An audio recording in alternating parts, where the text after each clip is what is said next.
It's no secret that villains are important for a story's narrative. Sometimes they're even more essential than the hero or the main character themselves. In this video, I'm going to reflect on the concept of the villain and show you some of my experience analyzing, categorizing, and creating these characters for my books, my role-playing campaigns, and my visual novel. But first things first, before starting a debate or an argument, I think it's really important to define all the concepts clearly, because in my experience, the lack of clear definitions is the main source of problems in any discussion. And that leads to my first pitfall, which is using villain to describe characters too loosely. And why is that a problem? Because a villain is, by definition, an evil person. So, for example, GLaDOS from Portal is not technically a villain, because she isn't human. But come on, she's evil, she has consciousness, and she behaves like a villain. How can we accept that a non-human being can't be a villain? From my perspective, the common denominator isn't humanity, but will. If a character is capable of thought, understands what they're doing, and has reasons to justify their actions, then they can be considered a villain. Again, in my opinion. But even with that criterion, there are characters that act like villains but are neither human nor capable of will. The perfect example is the alien. It's a creature driven purely by instinct. It's intelligent, yes, but as Ash says, a survivor,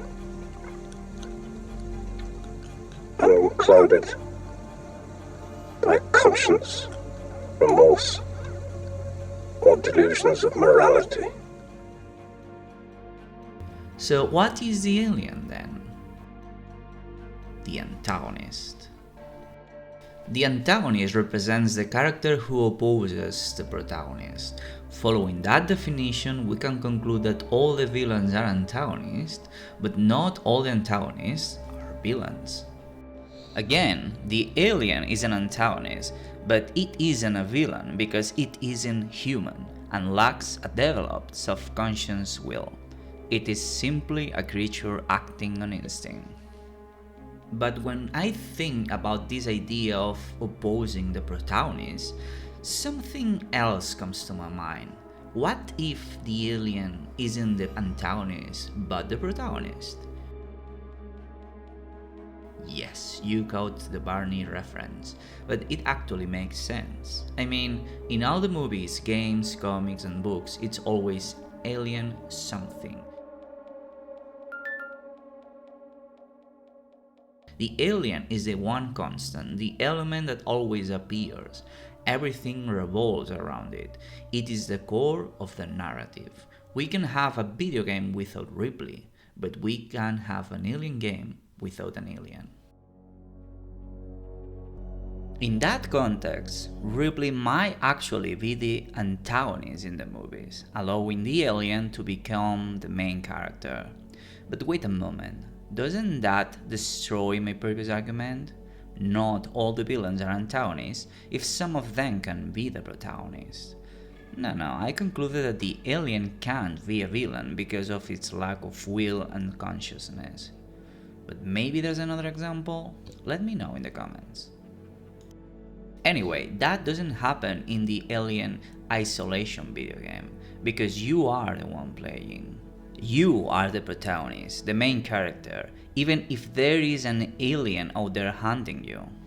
That is, in fact, the fundamental difference between movies, comics, books, and video games. You take the role of the protagonist. You are not a reader or a spectator. You are expressing your will. So anything that acts against you automatically becomes an antagonist. But that reveals another problem, because an antagonist is not automatically evil. Let's talk about Miguel O'Hara from Spider-Man. I really love this character, and he is, without any doubt, one of the antagonists of Miles Morales.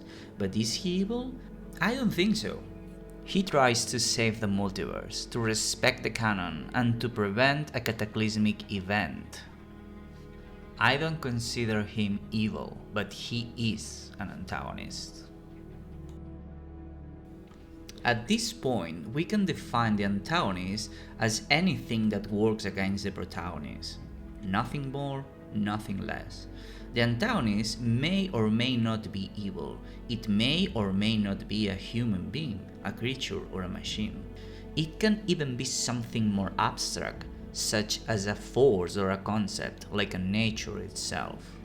For example, we could say that the antagonist in The Martian is not a character, but Mars as a planet, constantly trying to undermine every attempt to save Mark. Even if there are real villains or antagonists in a game like Death Stranding, you as a player are fighting all the time with the environment. Mountains, rivers, rain, cliffs, the terrain. This is your most important enemy in the game, the one you fight the most, the one you have more tools and strategies to deal with, the one that determines your path and sustains the world's story, connecting people through this antagonist. With that in mind, the possibilities are endless. We can create any type of antagonist for our stories, but even with that freedom, there are a few ways to categorize an antagonist. When I started creating villains for my first books, I used to rely on the classic Dungeons & Dragons alignment system. In this system, you have two axes, good and evil, and law and chaos. Once you place your character on this axis, you can find different types of personalities. Speaking of antagonists, I already said that they aren't necessarily evil, but to make things easier, let's assume that our antagonist should be evil. With that in mind, I designed 3 different antagonists for the 3 different origin stories of my visual novel. Lucas, Mike, and Valentina each represents lawful, neutral, and chaotic. Lucas is disciplined, believes in rules, and follows a twisted concept of justice. He makes plans and organizes everything. Another example of this type of character could be Darth Vader. With our combined strength, we can end this destructive conflict and bring order to the galaxy. My second antagonist is Mike, who is just a thug, a mercenary. He doesn't believe in morality or laws, only in money, opportunities, and power. He can work for or against you without any problem. He pursues one objective and nothing else matters to him. An example of that type of character could be Voldemort, who wants to gain power and destroy his enemies at any cost. There is no good and evil. There is only power, and those too weak to seek it. The third character, and by far my favorite, is Valentina. She looks sassy and flirty, she plays along with your jokes, and she gives off an aura of seduction and danger.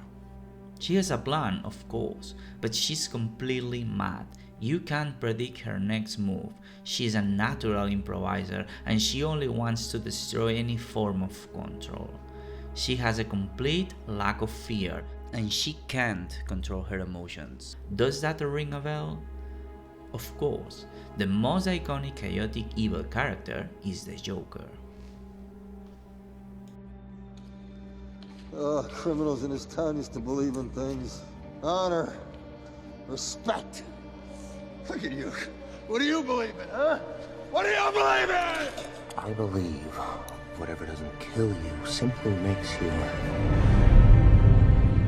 stranger.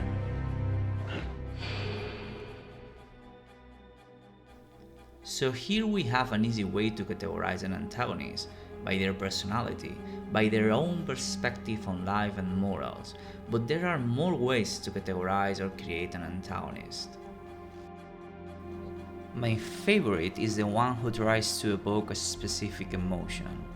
For this example, I want to use one of my favorite villains of all time. Hannibal Lecter. I remember watching The Silence of the Lambs as a kid. Yes, between Alien and Terminator, I was always watching The Silence of the Lambs after school, and I'm not a psychopath. Yet. Anyway, I remember being completely and absolutely captivated and fascinated by this character. He appears for only about 16 minutes in the film, but oh boy, that was more than enough to make him memorable. And yeah, we know he's a killer, that he eats people, but he's polite, calm, educated, smart, sophisticated. He has taste. Come on, you'd want him as a friend to go out to dinner. In this case, then, the villain is not only categorized by his personality, but also by the doubts he plants in you, making you question his reasons for killing or being in prison. You, somehow, through a visceral fascination, accept him and want to know more about his story and personality. That's something I really love. This smooth and flexible morality that allows you to think for a second that the antagonist or villain is not that bad. The opposite example of that type of antagonist could be Joffrey Baratheon from Game of Thrones. If the creator of Hannibal wanted you to side with his antagonist and be fascinated by him, with Joffrey the emotions that appear are the complete opposite. Hate, disrespect, disgust, loathing. You want to see him suffer, to see him die in the most painful way. Come on, he's a spoiled kid. He's sadistic and cruel without any necessity. He deserves to die. And this way of perceiving the character also makes him a really good antagonist. To a king! And now I've struck a king. Fuck the king. In conclusion, you can create an antagonist or any character with an emotional evocation behind his actions and personality. For my visual novel, for example, I created one antagonist with a strong aura meant to evoke specific emotions. I can't say more to avoid spoilers, but that was my choice when creating him. And the last way to categorize a villain is by his character development. Character development, in my opinion, refers to the changes, usually in personality, that a character undergoes during the story. So if a character starts the story believing in God and ends up being an atheist, that's character development. Maybe I need to make a full video to develop this topic further, but in general, that's the idea. And when it comes to antagonists and villains, one of the most interesting arcs is the evil to good pipeline, the redemption arc. It's something we've seen 1,000 times, but it still works. For example, I recently watched Avatar: The Last Airbender again, and Zuko is the perfect example of a character who starts as a villain, an antagonist, and ends up becoming a good, mature, friendly, and much more developed core member of the protagonist group. That is actually quite ironic, because he's a good antagonist precisely because he stops being an antagonist. Now I'm thinking that in my 6th book, I created an entire story just to show this character development, but in reverse. The main character starts as a good man and ends up as a maniac. That demonstrates that he can actually be both the villain and the main character, so not all villains are antagonists.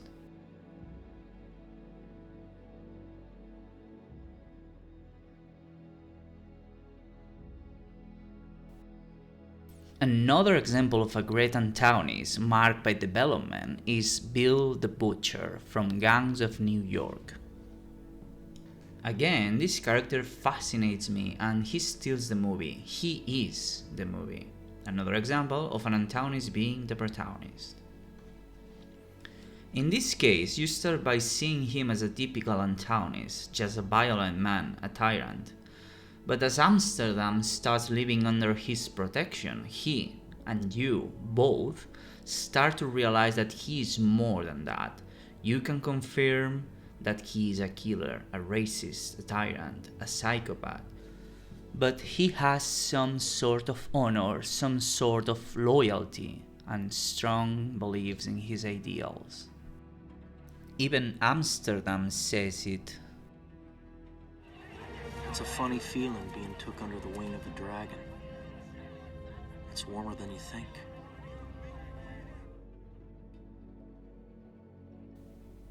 So, in this case, you can categorize Bill as a huge antagonist and villain who grows and shows his twisted way of seeing the world and solving his problems through violence and cruelty. But man, it's so good. I even think that Amsterdam has strong doubts about his mission once he feels the warm embrace of the Butcher. And in my case, that way of categorizing a villain is a huge problem. Why? Because as I'm making a visual novel with a lot of different options and paths leading to different outcomes, it's impossible for me as a writer to develop the villains in just one way. Because if you as a player choose something different, the villain's reaction should be different too. It's a pain in the ass from the writer's perspective, but really good for the player. So it's in your hands whether you teach the villain a lesson, whether he develops in one way or another, whether he changes or becomes someone even worse. To summarize, it's freaking hard to define this type of character. They can be evil or not, they can be humans, creatures, robots, or almost anything. And they can also be the protagonist. So in the end, I feel that this antagonist thing is quite similar to flavors. We all know what sweet is, but it's hard as hell to define it. So that was it. I hope you like it, and remember, this is just my take. I'm not trying to lay down the law, just to share my experience and perspective.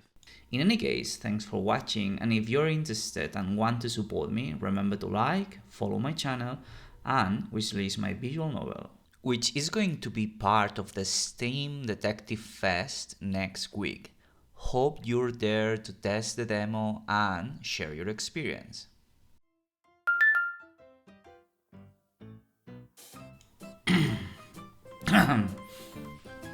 And that leads to my first pitfall, bitch.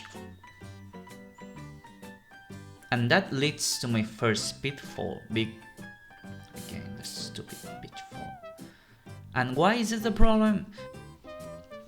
Speaking of antagonists, I already said that they are. But to make things easier, let's assume that all antagonists.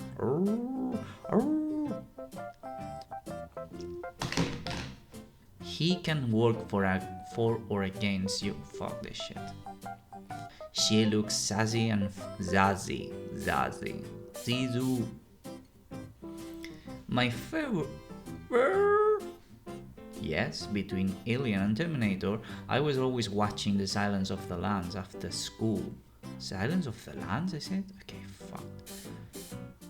If the creator of Jannibal, it looks Mexican, I don't know. Jannibal Lecter.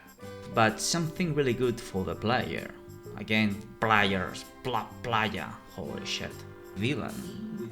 Again, in my opinion. Even if there is an alien, fuck my phone, stupid mail. And to Lucas is disciplined. Again, this disciplined. Shit. For example, I recently Evil.